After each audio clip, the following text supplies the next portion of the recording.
that Machete movie. It was a trailer for it that I saw online, and I thought that was so ridiculous that it had to be a joke. you know, apparently what you're telling me is no joke, and well, I think it's the childish people that will, see something like that and be influenced by it, and influenced to violence by it. But as we know, there are plenty of childish people roaming around on both sides of this issue. So yeah, I can believe that. I don't know that it's purposely being done. It's a movie. Let's see, who controls Hollywood? Who? Yeah. And I've been telling people for about the last 10 years, they don't call television programming for nothing. Yeah. I understand that, but I still consider people that are influenced by words in a song and stuff like that as weak-minded people.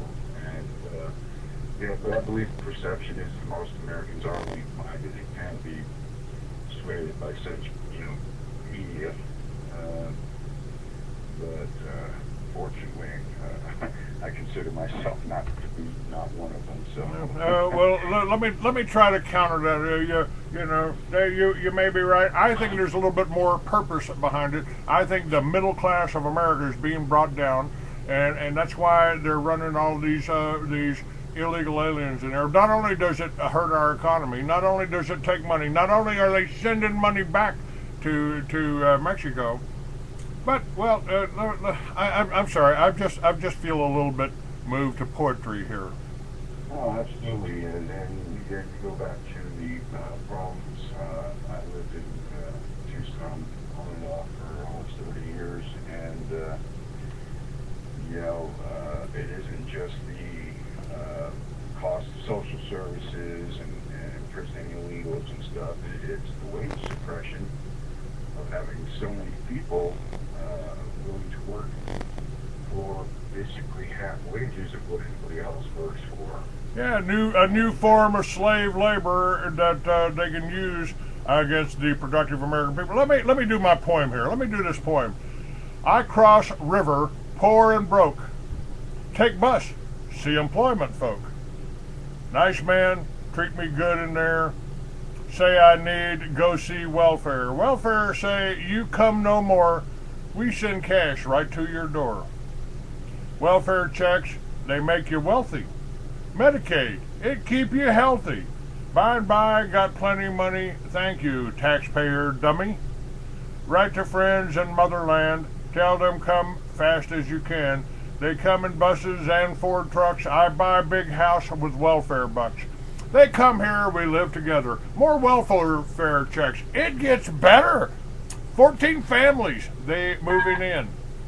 But neighbors' patience are wearing thin. Finally, white guy moves away. I buy his house, and then I say, find more aliens for house to rent. In my yard, I put up a tent. Send for family. Well, they just trash, but they too draw welfare cash. Everything is good. Very soon we own a whole neighborhood. We have hobby. It's called breeding. Welfare pay for baby feeding. Dentist, the kids need dentist. Wife need pills. We get free. We got no bills. Taxpayer crazy. He pay all year to keep welfare running here. We think America a darn good place. Too darn good for the white man race. If they don't like us, they can go. Got lots of room in Mexico. Yeah, every now and then, I gotta wax poetically. Yeah, no, it's fairly accurate there. Fairly accurate. Isn't that a shame? I mean, that really probably written as a joke, but it's true. It's true. Yeah, and that's the nationwide problem, and part of the darker side of it, which you were touching on before about. I wanted to put a minute in on this, the remittances back to Mexico and how the illegal labor Okay, first of all, everybody on the opposition of 1070 was crying about the farm workers and stuff, and actually only 4% of illegals work on farms. There's a couple 100,000 illegals, all just in the Tucson city limits, and except for the University of Arizona's farm, which is tended by students, there are no farms in the Tucson city limits.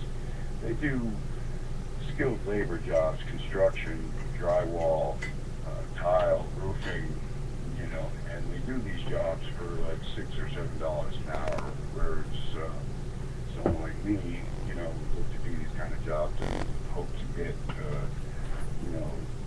12, 13 an hour at least, just entry level. And the double whammy to that is not only do they suppress the wages for the rest of Americans that are looking for work, but that money doesn't even get spent in the Arizona economy. And they don't get taxed, so taxes don't get paid, wages are suppressed for other Americans trying to make a living, and then that money doesn't even go into the Arizona economy because it gets majority sent back to families in Mexico. And again, this is just something that is particular of the border states.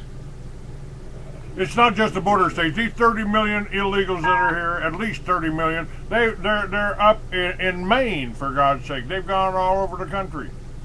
Oh yeah, but I think the wage suppression is more prominent, particularly here in Tucson, because I've known of people that, the border was so easily accessible, they basically commuted back and forth from Mexico on a daily basis to work for cash under the table. And, because of Mexico's economy, they can go back at night and they're like kings in Nogales, Sonora, which is the sister city to Nogales, Arizona, just across the border. That's only like 50 miles through here. And like I said, I know for a fact that there were people that go back and forth daily, weekly, if not daily. And this really, really has hurt wages in Tucson as long as I've been here. And I'm really, really gratified to and grateful to Governor Brewer for standing up and bringing this situation to light. Because as I said, yes, immigration, illegal immigrants are a nationwide problem, but I don't think people truly across the nation understood the extent of the problem, why it is a problem, how it's not being handled by the federal government until this SB 1070 controversy.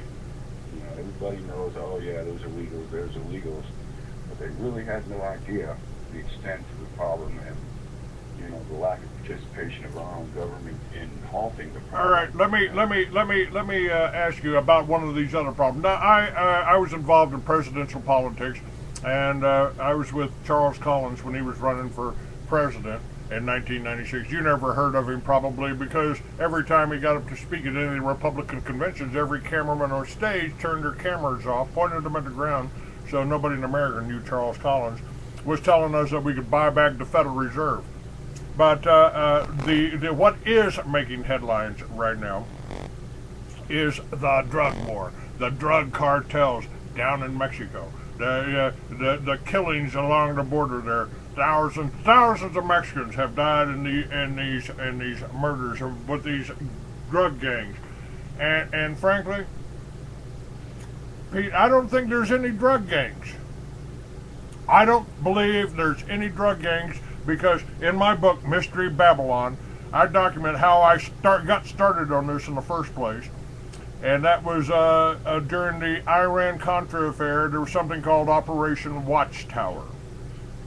Now, this was the use by George Bush, who was CIA director at the time,